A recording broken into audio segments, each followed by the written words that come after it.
Wax's podcast. Talking mad shit about interesting facts. Wax's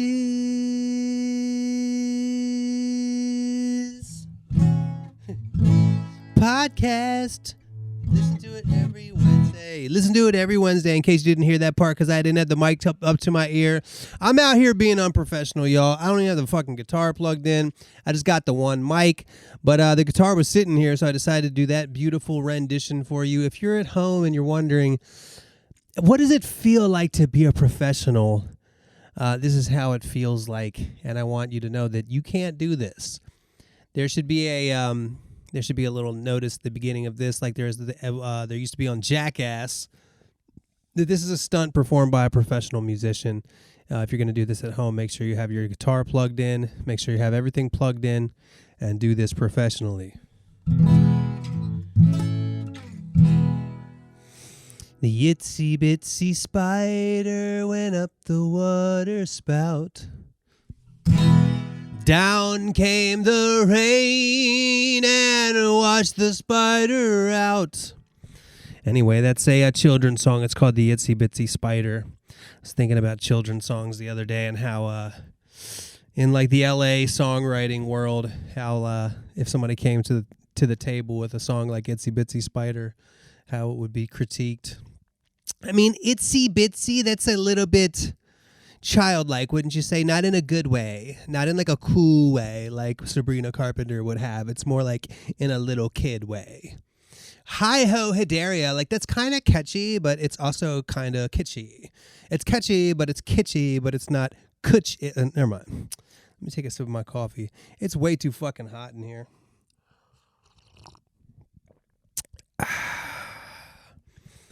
My daughter likes when I do that, when I take a sip of coffee and go, ah. There's my fan that I'm going to turn on.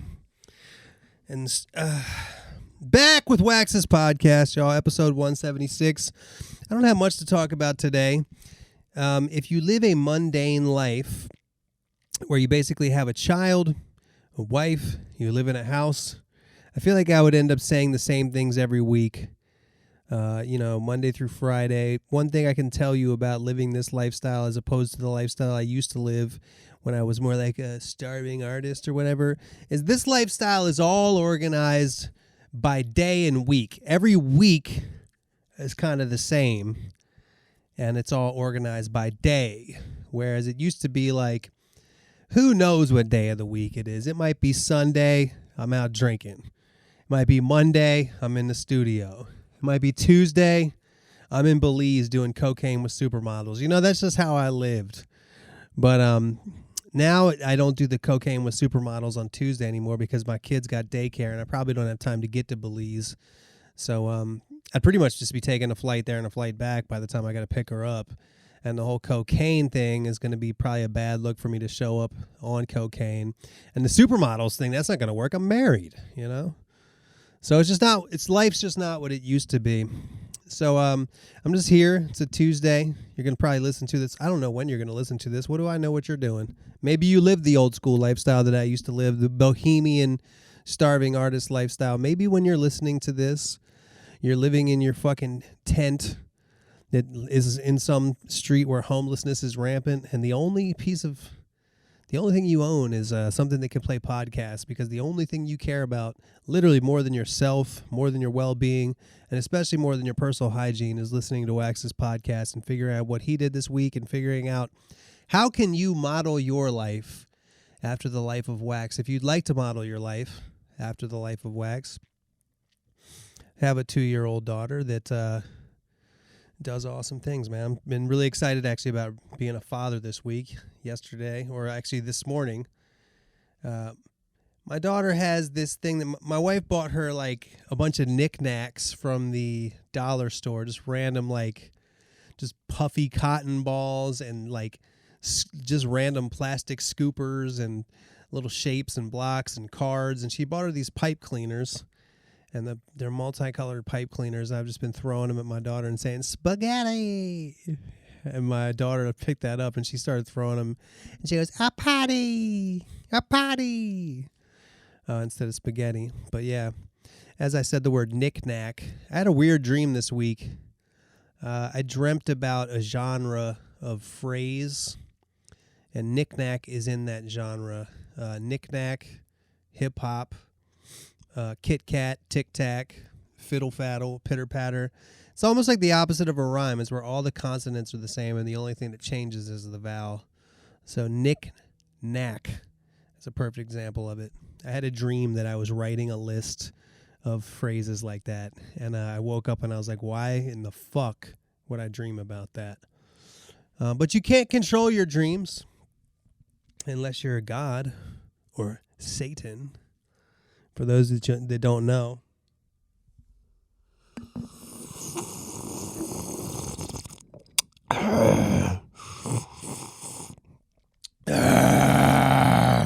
I'm a member of the Church of Satan, and I was only saying that was coffee right there just because I was a little bit afraid.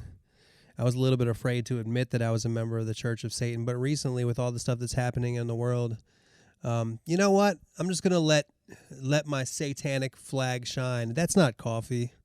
That's the blood of a virgin sheep. And every time I take a sip of that, I actually have more and more ability to control what happens in my dreams, but not only my dreams, your dreams as well. Every time I take a small sip out of that mug of virgin sheep blood and I gargle it till my heart's content. The gargling creates a certain new type of carbon dioxide that is adorned with Satan's will. And it makes it so my mind can control not only my dreams, but your dreams. So tomorrow night, if you're dreaming, if you're asleep in bed with your loved ones, hoping somewhere deep in your psyche, the part of your psyche that controls the fight or flight reflex, the security part of your inner consciousness, that part of you is just saying, please don't be an intruder. Please, for the love of Christ, Christ our Savior, don't be an intruder in my home while I'm asleep, who might be able to attack me when I'm at my most vulnerable point. I can't do anything. I'm asleep. If I don't hear the knock on the door or the rustling of the azalea bushes as that intruder climbs up the outside hedges into my bedroom window where me and even my spouse sleep, if I'm not able to do that, they could easily bash my head in with a spiked bat before I would even know what happened. But no, I'm controlling your dreams so hard that you won't even be able to use that deep part of your subconscious that had those thoughts. In fact, I hope I'm recording this. Did I hit fucking record? Hold on 1 second.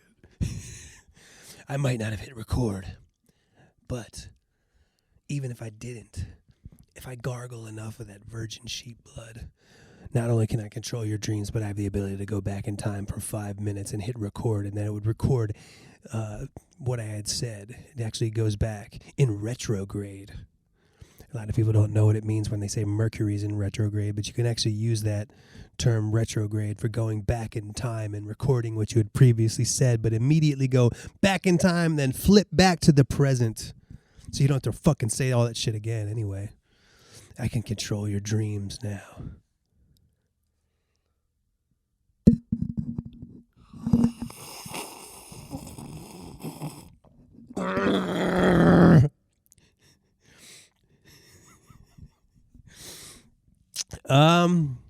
Okay, so that's not what I had planned to talk about today.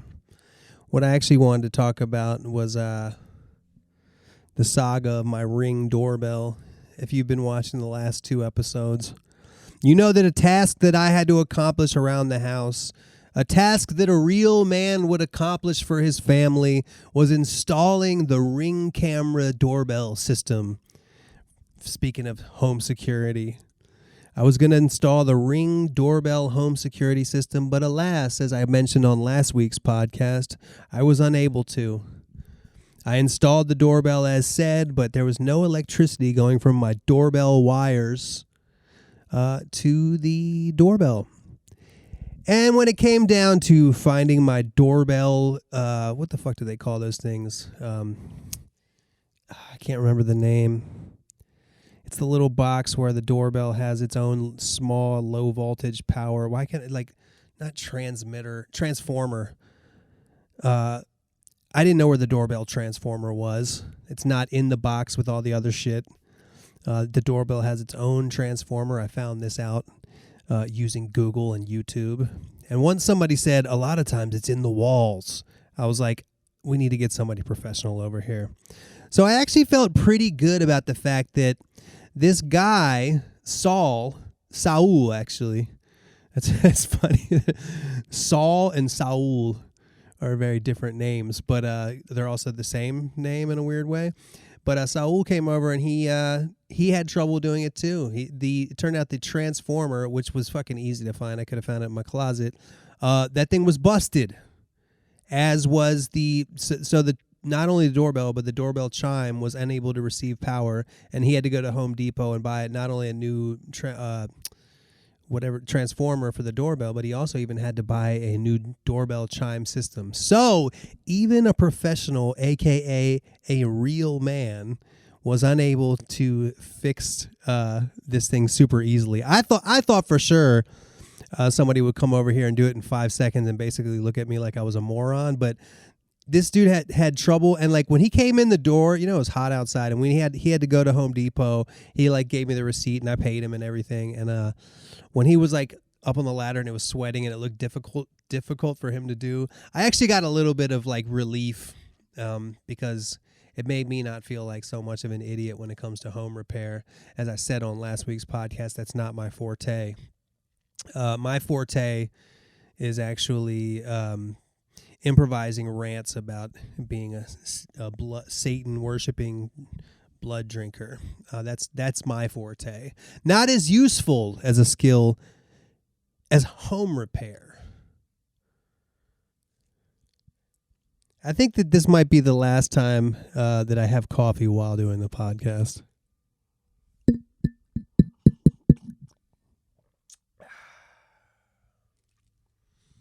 Is the guitar still right here?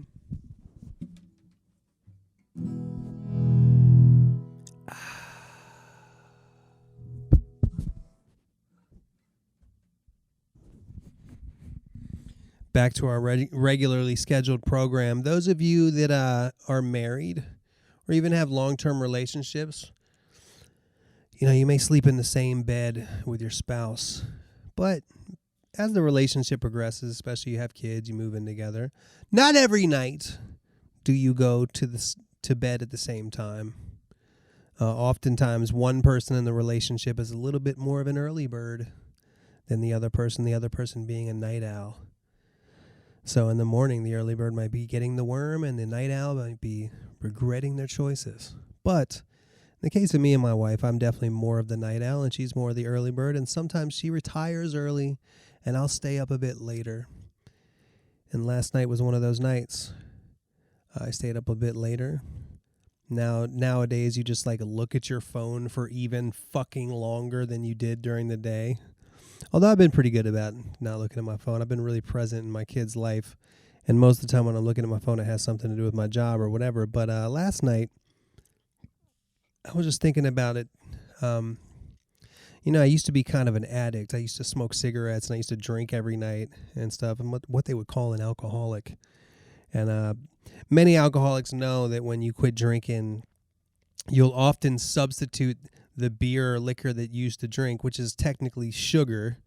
You'll get cravings for like milkshakes and ice cream and cookies, cravings you've never really had before. When I was a drinker, I never really cared about ice cream and things like that. But last night I had we try to be responsible. We go to Trader Joe's, we get the mochi. Mochi is a perfect amount of sugary treat. It's just like half a hockey puck worth of ice cream with some kind of rice cake, gelatin, whatever mochi is made out of. I actually don't know, but it's fantastic. But if you just eat one, you can do. It kind of satisfies your need for sugar, and I did that. But then I was sitting there, I was looking at my phone, I was listening to a podcast, and I was playing a little like Tetris-esque game. And we have this big cylinder. Might not, it is a cylinder technically. It's like where a cylinder meets a bucket. Picture the bottom of a bucket, but only like 4 inches tall, with a diameter of 8 inches. I don't know, like the bottom of a bucket worth of cookies. And we have alphabet cookies. And I had already eaten my mochi, got my full fill of sugar for the night. But as I was sitting there looking at my phone, playing my Tetris-esque game, the little guy in the back of your head that goes, "Hey, why don't you have another cookie?" He kept talking to me. So I went and I got a cookie. And these cookies were actually, they're educational cookies. My daughter is just getting to the age where she can kind of like have a treat here or there. She's about to be 2 years old. So we'll give her a couple cookies. The cookies are all letters and numbers. They're alphabet cookies. And we'll hold up a cookie and be like, after dinner, she can have a couple cookies and be like, "What letter is this?" And she said, "A." We'll give her a cookie. "What letter is this?" "J." Give her the cookie. So I started off with a couple cookies. I probably had like CAT, I probably had, it's kind of like playing horse. Got a couple letters. I probably got about horse worth of letters.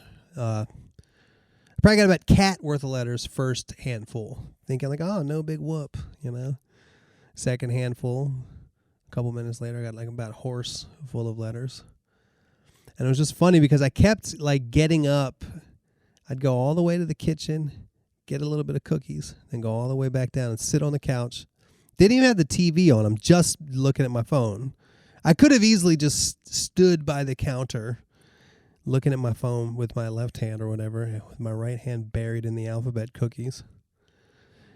But no, I kept going back and forth, like an ant who was giving cookies to their queen, going back and forth through the trails of the colony, starting at the top of the hill, going all the way through the colony to the bottom where the queen lives. How come you never see the queen ant? I've seen it in like nature videos, this crazy big ass ant thing, this queen ant that is there, but you never see it. I guess it that's the point. It's deep in the ground where it's safe. Lives deep in there, kind of like the part of your subconscious that tells you to crave the cookies anyway. I kept going back and forth from my couch to the cookie area of the countertop. And probably, by the time I got to like my 6th visit to the cookie jar, it's kind of just like, you kind of just say, fuck it, You just kind of don't have any shame anymore. You pass the point of like, no, let's just have a little bit. And now you're kind of figuring out how you can put 4 cookies in your mouth at once, and how small amount of bites you can take to turn these cookies into powder. These are the kind of cookies that are like, they're almost sweet crackers, like they're the kind of cookies that there's no chewy, there's no soft, moist chocolate or anything like that. It's like a graham cracker kind of. So when you chew it, you're effectively turning it into powder, and then with your saliva, turning that powder into some kind of mud paste, like something that the Incas would have made their house out of, like a Pueblo material, if that's the right word. Like a paper mache, somewhere halfway between clay and paper mache in your mouth that you turn these things into. First you turn them into sand, then the saliva gets them wet, and you turn them into mud, then you swallow them. If you want to know about the way that eating works. But anyway, I just want to say that I ate a whole lot of those cookies. Props to Trader Joe's for having so many of those cookies in the cookie cylinder that they can last for a long time, even if you are a motherfucker that eats a lot of cookies in one sitting, or really like 9 very short sittings if you're me last night. I started with cat and horse, and by the time I got to the end of the fucking cookie eating session, I probably had written anti-disestablishmentarianism 4 times. That's how many goddamn alphabet cookies I ate last night.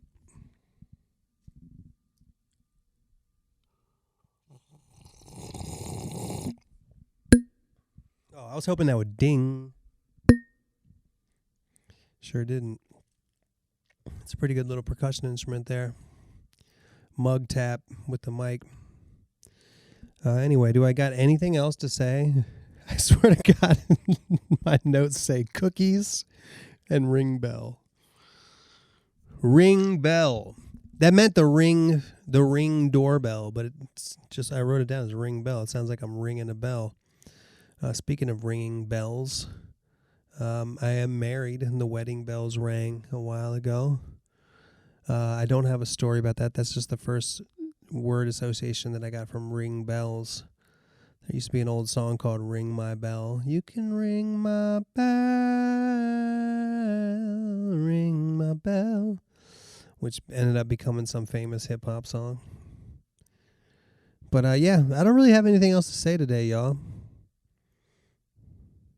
Why don't we do the questions? Let me gather the questions and we'll go from there. All right. Yes.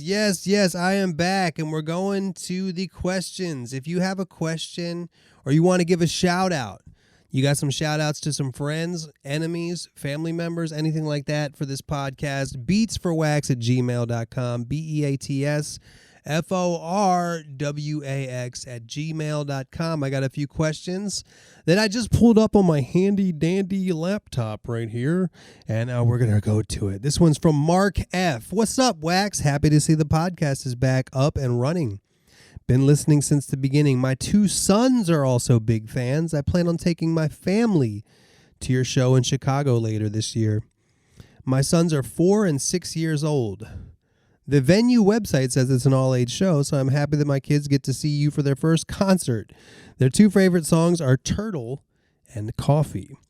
Hopefully it can make the set list. Yo, hit me up on like Instagram or something like that before the show, and I can play that for you. Also, if you get close to the front, when I do my acoustic section of the concert at my shows, that's kind of the section where I kind of play anything. And sometimes people, I shouldn't say this because sometimes people, especially people that are under the influence, like if you give them permission to talk, they'll really, really take that permission too far. I feel like, you know, in my recent concerts, I've been really, really comfortable talking in between songs and really kind of doing crowd work with people.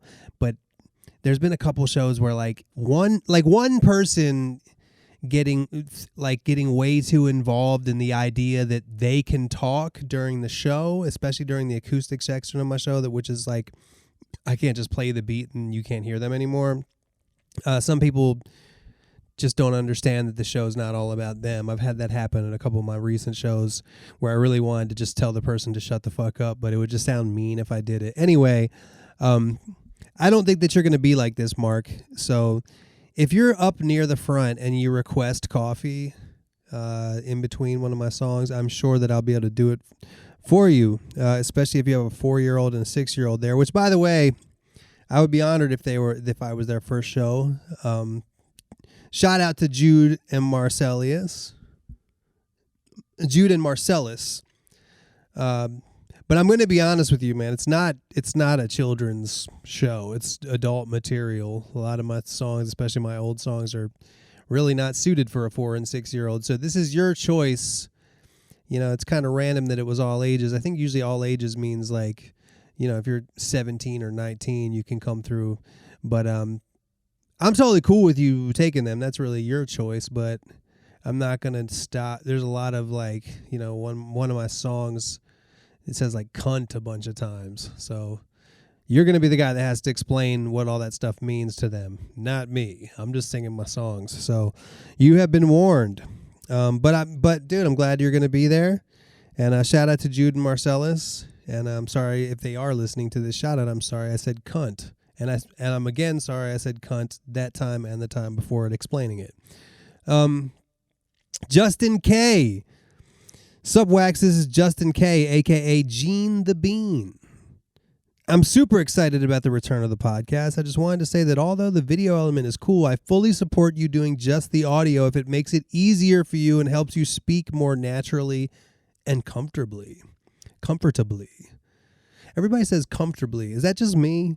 Sometimes I think everybody does something and then it's like, nah, it's just you. Comfortably. A thing that me and my wife often, when my wife says the word tour, like I say, I'm going on tour. To me, the word tour, like if you're going on a tour of hey, let's get a tour guide. We're going on a tour.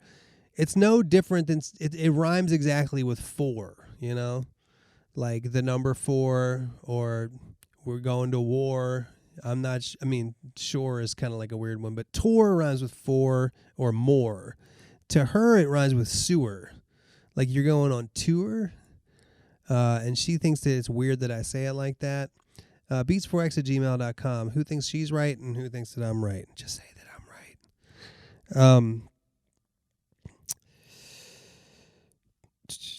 I fully support you doing just the audio if it makes it easier for you and helps you speak more naturally and comfortably. I'm sure others would agree with me on that since it worked for 173 other podcasts in the past. So don't feel too much pressure to do it if you don't want to. I know how much of a lazy bastard you can be. So I think it's best to be in your comfort zone for maximum podcast efficiency. Anyway, here's my question for you. You may have answered this before, but I don't remember. How did you and Herbal Tea come up with your rap names? Would love to know. Thanks, Wax.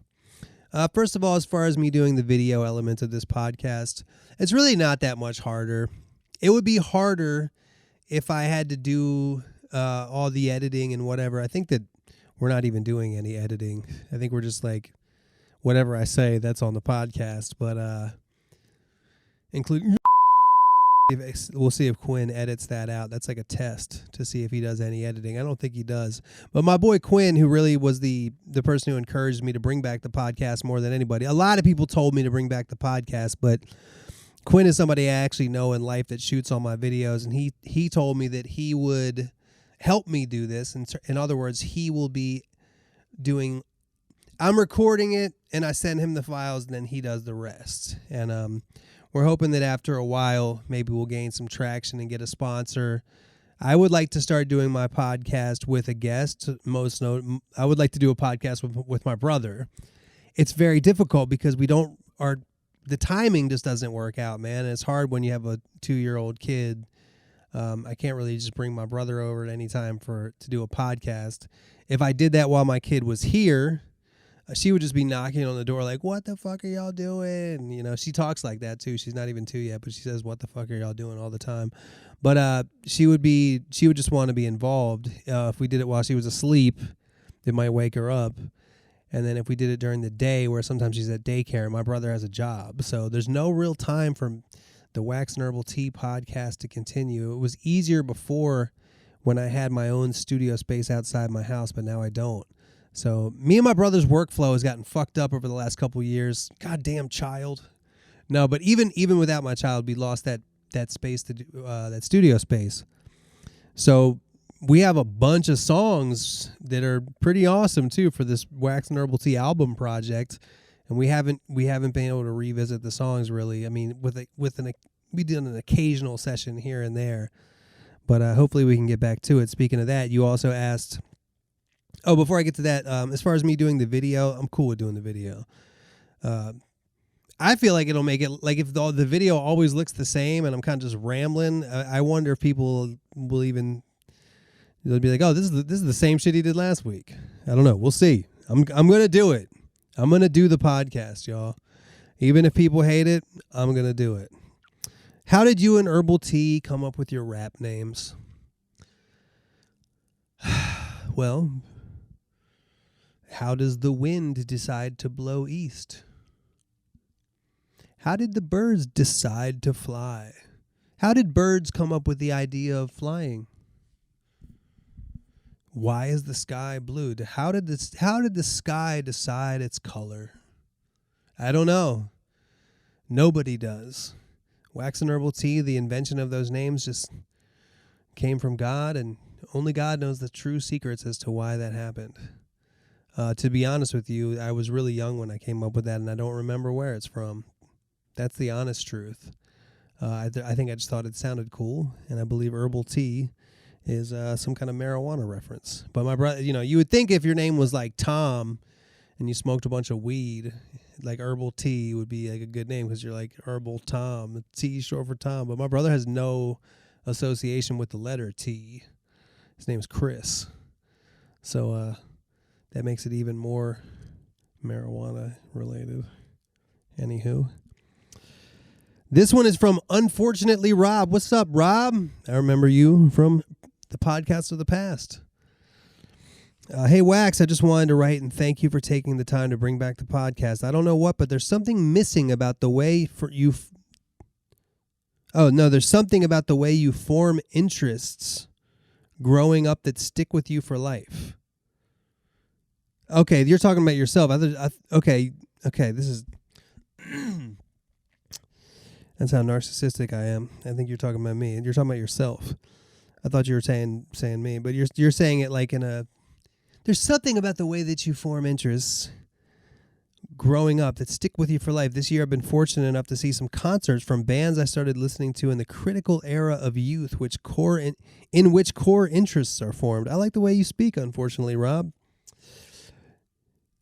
From bands I started listening to in that critical era of youth in which core interests are formed. I've seen Trivium, System of a Down, and 2 days ago, Korn even came into town. I'm thrilled that you're coming to Canada too, and I will be at the Montreal show. What a year. Let me pause right there by mentioning, I really should be using this podcast to promote my concerts more. I have a bunch of concerts coming up. I think most notably... there's not really any that are more notable than others, but I've never played in Montreal before. I haven't played in Toronto since 2009. So that was 16 years ago, and I wasn't allowed in Canada for many, many years after that. And I recently got a lawyer and figured that out, and now I can go back to Canada. And I have a 7-show Canada tour coming up in November. I'm going to be in Vancouver, Calgary, Edmonton, Saskatoon, Winnipeg, Montreal, and Toronto. So all those tickets are available on my website, wax.com.com. I got shows in SD, LA, Vegas, Salt Lake City, Minneapolis, Chicago, Cleveland, and Denver, and Seattle, Portland, Santa Cruz, and Berkeley. I can't believe how many shows I'm going to be doing. I really, really don't want to leave my kid, y'all. I got to be honest with you. It's like such a weird... dichotomy between being really excited to live this lifestyle of a touring troubadour and then also like being away from my kid is going to wreck me. It doesn't really wreck me while I'm gone, but when I'm here and I'm with her, I'm like, how would I ever leave? So we'll see how this is all kind of a test to see how this shit goes, both for me, my wife, and my kid. I don't know. I didn't really plan to be gone this much this year when my kid is only a baby. I think I'm only going to have the one kid, so I don't want to miss out on her life. It's interesting. She's not even 2 years old yet, and I can already tell as a father like how important it is for a kid to have a father. Like I can already see that I'm having a dramatic effect, mostly in a positive way, on her life, and I can totally see like that whole thing where everybody 99% of girls that become strippers and porn stars and stuff like that didn't have that male influence and didn't have a father. That makes complete sense to me. My kid's only 2, and I can tell that I can steer her away from that. And if I had a boy, probably steer her away from like the idea that he has to be involved in a gang or something to get like camaraderie from an old adult male or something. I don't know what that is, but I can tell that having 2 parents that give a shit is a big fucking deal, man. It's a big deal. And I can tell that it matters already, even when my daughter's 2. And I was lucky to have that in my life. And I think that's one of the reasons why I'm at least somewhat well-adjusted as a human being. Not perfect, but who knows where I would be if I didn't have that. Anyway, unfortunately, Rob goes on to say, I was in high school when I first started listening to your music. I remember listening to the podcast when I moved out of my parents' house to go to college, and it was great to just have on and chill with. I had a hard time adjusting to living on my own. Maybe I was a bit too sheltered growing up. The podcast for me was like the time I would just relax and try not to worry about anything. So it holds a special place in my heart. Much love from Ottawa, Canada. Unfortunately, Rob. That's what's up, Rob. P.S. Who is with you on the tour? The venue doesn't have anyone else on the docket. Docket. I think of a docket. I think of like that's in court. Who's going to be tried next? Who's on the docket? The state of Mississippi versus Steve Willikers for spitting on the courthouse steps. Anyway,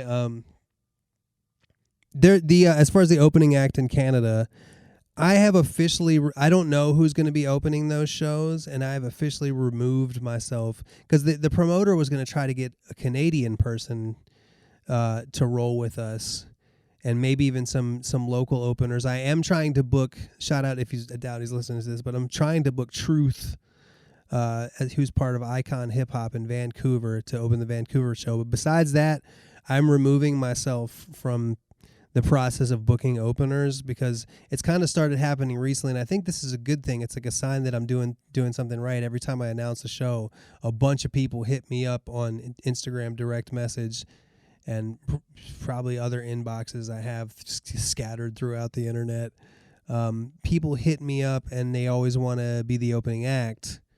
And I've removed myself from the process of booking the openers, especially for the Canada tour, because I don't want to, as soon as I start telling people, okay, let me, I don't want to, I just give them my manager's email address now. But I don't have enough time in my life to deal with that. I have to devote too much time to everything else. Sometimes with these tours now, all the logistics and promotion and whatnot, and getting the merch and all this stuff involved in it, sometimes it feels like the last thing that I am is the actual guy that has to perform the show. But so in other words, I don't know who's opening that show.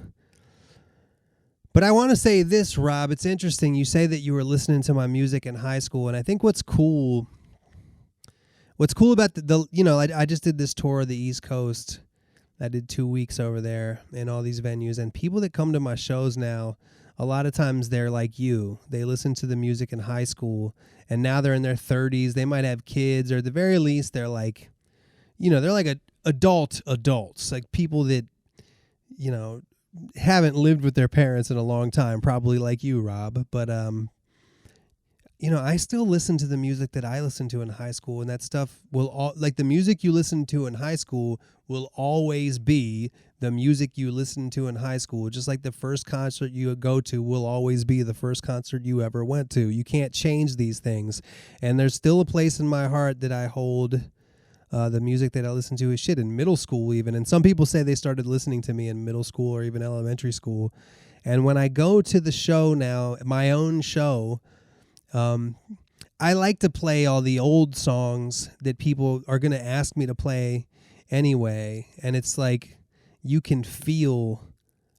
can actually feel the nostalgic impact that the music has on people. There's an emotion that can only come from something that hits you in the childhood bone, and I can feel that with people, and it's like half of the audience is that, and now because I'm kind of having some level of a resurgence thanks to my boy Quinn and my manager Ian, and I guess my own fucking ambition or whatever as well, but I'm kind of having a little bit of a resurgence. So there are actually new people, new fans that come to the shows. But half of the people there are like you, Rob, where they're like, yeah, I listened to your stuff in middle school, and they're having kind of like the way that they're experiencing the music is like it's taking them back to those simpler times in life, like the ones that you described, Rob, which was back when you were sheltered or back when you just were getting out of the house, and this podcast was your was your safety net. This podcast was the safety blanket for, unfortunately, Rob, that made him feel like fortunate Rob. Without this podcast, who knows where you would be, Rob? You'd probably be like, regrettably, Rob. No, but that's cool, man. It's cool that to hold a place in somebody's past like that. And as I've said on here before, my thing that I like the most about doing music is writing the music. And I write music for myself. I get excited to write music and write lyrics and write melodies and all this shit, and sometimes it just comes to me, and it's not only fun to create, but it also is like therapeutic to create. But I'm not one of those people that, like, when you go to my show, I'm not gonna like do my whole new album and not any of the old songs that my old fans want to hear. I think that for me, when me going to fucking Montreal and doing a show, like, that's for the people in Montreal. That's not for me. Like, if I want to do something for me in Montreal, I'll go do some local tourism shit. You know what I mean? But concerts are for the fans. Writing is for the artist. This is how I feel about it. The concerts are for the fans. Like, I'd rather people that pay money to go see the show and fucking get a babysitter and shit, if they want to hear a lot of the stuff that I wrote in 2011, I'll gladly play that stuff, and it'll feel good to me that it feels good to you. Anyway, that's about all I got today, y'all. beatsforwax@gmail.com if you want to reach out and ask me any questions, whether it be questions about your personal life, my personal life, philosophical questions, or even questions like some of the ones I asked today that are more like, who's opening for you? What, like, questions about me is stuff I got going on or whatever. But yeah, that's about all I got. Love you guys. Be safe out there.